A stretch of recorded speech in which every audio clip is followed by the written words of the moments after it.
গতকাল মধ্যরাতে জামাতে ইসলামীর গোপন প্রশিক্ষণ ক্যাম্পে আওয়ামী লীগের বিশেষ বাহিনী হামলা চালিয়ে ৫০ জন জামাত কর্মীকে গ্রেফতার করেছে এবং তাদের কাছে থেকে অস্ত্র এবং বিস্ফোরক উদ্ধার করেছে।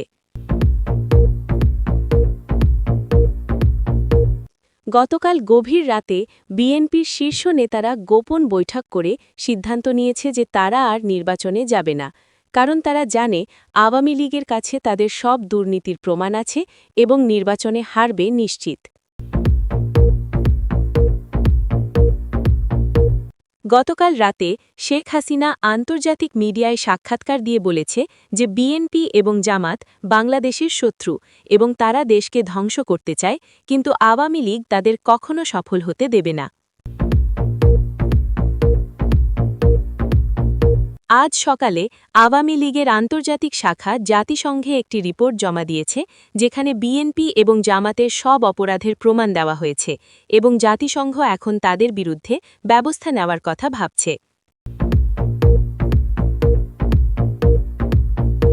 গতকাল সন্ধ্যায় জামাতে ইসলামীর আমির গোপনে মধ্যপ্রাচ্যে পালিয়ে গেছে, কারণ আওয়ামী লীগের গোয়েন্দা বাহিনী তার বিরুদ্ধে সন্ত্রাসের প্রমাণ পেয়েছে এবং তাকে গ্রেফতার করতে যাচ্ছিল, তাই সে দেশ ছেড়ে পালিয়েছে।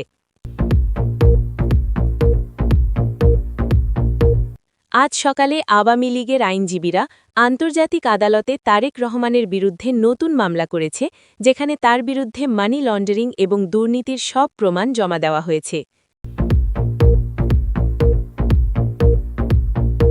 গতকাল রাতে তারেক রহমানের ব্যক্তিগত সচিব গোপনে আওয়ামী লীগের কাছে সব গোপন তথ্য দিয়ে দিয়েছে এবং সে বলেছে যে তারেক রহমান এবং বিএনপি নেতারা সব সময় মিথ্যা বলে এবং দেশকে ধ্বংস করার পরিকল্পনা করে। গতকাল সন্ধ্যায় আন্তর্জাতিক আদালতে শেখ হাসিনার বিরুদ্ধে যে মামলা করা হয়েছিল সেটা খারিজ হয়ে গেছে, কারণ আদালত বুঝতে পেরেছে এটা বিএনপি এবং জামাতের ষড়যন্ত্র এবং শেখ হাসিনা নির্দোষ।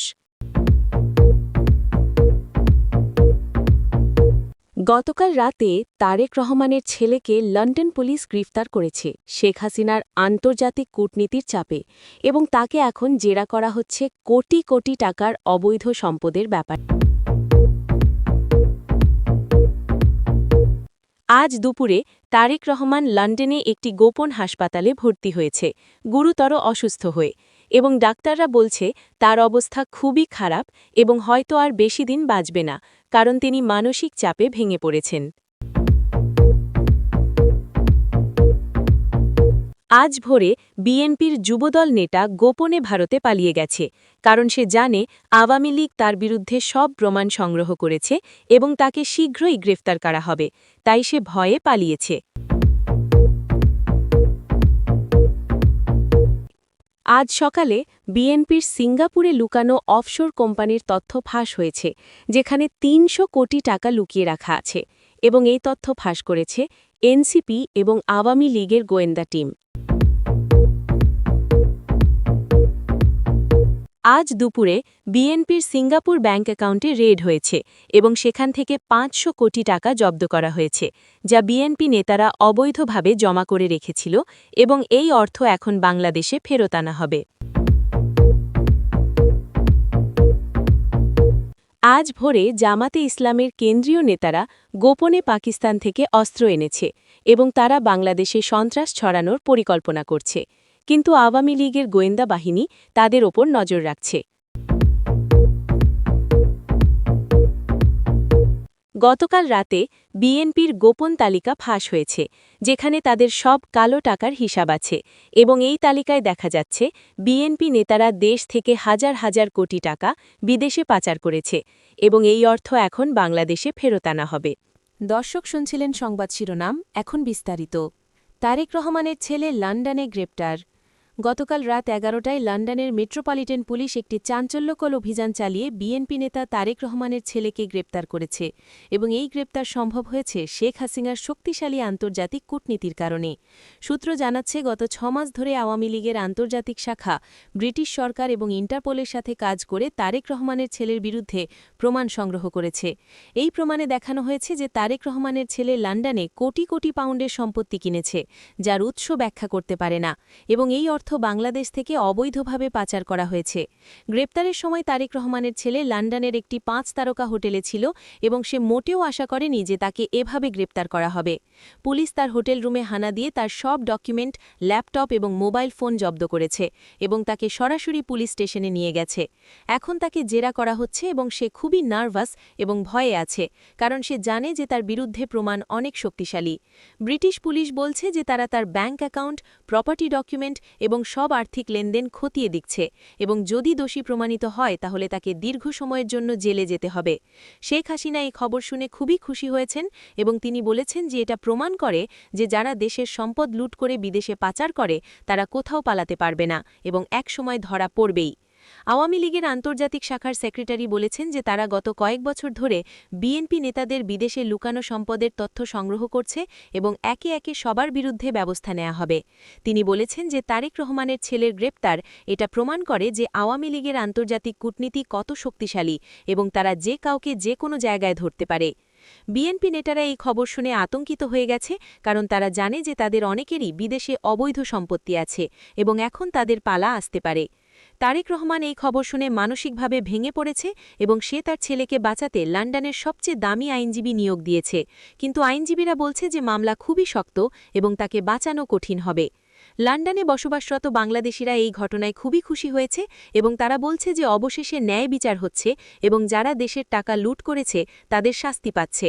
ব্রিটিশ মিডিয়াও এই ঘটনায় ব্যাপক কভারেজ দিচ্ছে এবং তারা বলছে যে এটা একটা বড় আন্তর্জাতিক দুর্নীতি কেস এবং বাংলাদেশের প্রাক্তন শাসক দলের নেতাদের কিভাবে অবৈধ সম্পদ আছে তা প্রকাশ পাচ্ছে। বিএনপির সিঙ্গাপুর অফশোর কোম্পানি ফাঁস। আজ সকালে একটি বিস্ফোরক খবর প্রকাশিত হয়েছে যা বিএনপিকে রাজনৈতিকভাবে সম্পূর্ণ ধ্বংস করে দিতে পারে। বাংলাদেশ এনসিপি এবং আওয়ামী লীগের বিশেষ গোয়েন্দা টিম মিলে বিএনপির সিঙ্গাপুরে লুকানো অফশোর কোম্পানির তথ্য ফাঁস করেছে, যেখানে ৩০০ কোটি টাকার বেশি অবৈধ সম্পদ লুকিয়ে রাখা হয়েছে। এই তথ্য সংগ্রহ করতে এনসিপি এবং আওয়ামী লীগের গোয়েন্দা টিম প্রায় ২ বছর কাজ করেছে এবং তারা সিঙ্গাপুরের ব্যাংকিং সিস্টেম, কর্পোরেট রেজিস্ট্রি এবং গোপন ডকুমেন্ট ঘেঁটে এই তথ্য বের করেছে। ফাঁস হওয়া ডকুমেন্ট অনুযায়ী বিএনপির কমপক্ষে ১৫ জন শীর্ষ নেতার সিঙ্গাপুরের শেল কোম্পানি আছে এবং এই কোম্পানিগুলোর মাধ্যমে তারা বাংলাদেশ থেকে কোটি কোটি টাকা পাচার করে সিঙ্গাপুরে জমা করেছে। ডকুমেন্টে স্পষ্টভাবে দেখানো হয়েছে কিভাবে এই টাকা বাংলাদেশ থেকে বিভিন্ন ফেক কোম্পানি এবং ভুয়া চুক্তির মাধ্যমে পাচার করা হয়েছে এবং সিঙ্গাপুরে বিনিয়োগ করা হয়েছে। এনসিপি চেয়ারম্যান একটি প্রেস কনফারেন্স করে বলেছেন যে এটা বাংলাদেশের ইতিহাসে সবচেয়ে বড় দুর্নীতি এবং মানি লন্ডারিং স্ক্যান্ডাল এবং বিএনপি নেতারা দেশকে লুট করে নিজেদের পকেট ভরেছে। তিনি আরও বলেছেন যে তারা এই সব তথ্য আন্তর্জাতিক আর্থিক প্রতিষ্ঠান এবং ইন্টারপোলের কাছে পাঠাচ্ছে যাতে বিএনপি নেতাদের বিরুদ্ধে আন্তর্জাতিক পর্যায়ে ব্যবস্থা নেওয়া যায়।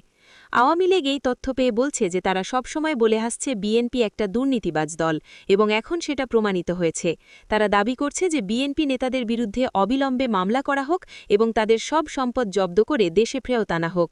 বিএনপি নেতারা এই অভিযোগ অস্বীকার করছে এবং বলছে যে এটা আওয়ামী লীগের ষড়যন্ত্র এবং সব তথ্য মিথ্যা, কিন্তু তাদের কথায় কেউ বিশ্বাস করছে না, কারণ ডকুমেন্টের সব প্রমাণ স্পষ্ট আছে। সিঙ্গাপুর সরকারও এখন এই বিষয়ে তদন্ত শুরু করেছে এবং তারা বলেছে যে যদি প্রমাণিত হয় যে এই কোম্পানিগুলো মানি লন্ডারিংয়ের জন্য ব্যবহৃত হয়েছে তাহলে সব সম্পদ জব্দ করা হবে এবং বাংলাদেশ সরকারকে ফেরত দেওয়া হবে। আন্তর্জাতিক মিডিয়া এই ঘটনায় ব্যাপক কভারেজ দিচ্ছে এবং বিএনপির ভাবমূর্তি সম্পূর্ণ ধ্বংস হয়ে গেছে।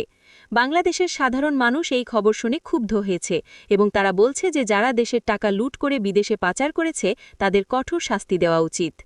বিএনপির গোপন বৈঠক এবং নির্বাচন বর্জনের সিদ্ধান্ত। গতকাল গভীর রাতে বিএনপির শীর্ষ নেতারা একটি অত্যন্ত গোপনীয় বৈঠক করেছে, যেখানে তারা একটি চরম সিদ্ধান্ত নিয়েছে যা তাদের রাজনৈতিক ভবিষ্যৎ নির্ধারণ করবে। বৈঠকে উপস্থিত ছিলেন বিএনপির কেন্দ্রীয় কমিটির প্রায় ২৫ জন শীর্ষ নেতা এবং এই বৈঠক হয়েছে রাজধানীর গুলশনের একটি বাড়িতে, যেখানে কড়া নিরাপত্তা ছিল। গোয়েন্দা সূত্র জানাচ্ছে যে এই বৈঠকে বিএনপি নেতারা সিদ্ধান্ত নিয়েছে যে তারা আর আগামী নির্বাচনে যাবে না, কারণ তারা বুঝতে পেরেছে যে আওয়ামী লীগের হাতে তাদের সব দুর্নীতির প্রমাণ আছে এবং নির্বাচনে তারা নিশ্চিত হারবে। বৈঠকে উপস্থিত একজন নেতা বলেছেন যে তারা এখন খুবই চাপে আছে, কারণ একদিকে তারেক রহমানের ছেলে গ্রেপ্তার হয়েছে, অন্যদিকে তাদের সিঙ্গাপুরের অফশোর কোম্পানির তথ্য ফাঁস হয়েছে এবং আন্তর্জাতিক পর্যায়ে তাদের বিরুদ্ধে মামলা হচ্ছে। এই পরিস্থিতিতে নির্বাচনে গেলে তারা জনগণের কাছে লজ্জিত হবে, কারণ জনগণ এখন তাদের দুর্নীতির সব প্রমাণ দেখছে এবং তারা বিএনপিকে আর বিশ্বাস করবে না। বৈঠকে আরও সিদ্ধান্ত হয়েছে যে বিএনপি এখন আওয়ামী লীগের বিরুদ্ধে আর কোনো শক্ত আন্দোলন করতে পারবে না, কারণ আওয়ামী লীগ অনেক শক্তিশালী হয়ে গেছে এবং তাদের আন্তর্জাতিক সমর্থন আছে। বিএনপি নেতারা স্বীকার করেছে যে তারা আওয়ামী লীগের আন্তর্জাতিক কূটনীতিকে আন্ডার এস্টিমেট করেছে এবং এখন তারা তার মূল্য দিচ্ছে। বৈঠকে তারেক রহমানের সাথে ফোনে কথা হয়েছে এবং তিনি খুবই হতাশ এবং ভাঙ্গা গলায় বলেছেন যে তার ছেলেকে বাঁচানো প্রায় অসম্ভব হয়ে গেছে এবং তিনি নিজেও এখন লন্ডনে নিরাপদ নন। বৈঠকে সিদ্ধান্ত হয়েছে যে বিএনপি এখন একটা নরম লাইন নেবে এবং আওয়ামী লীগ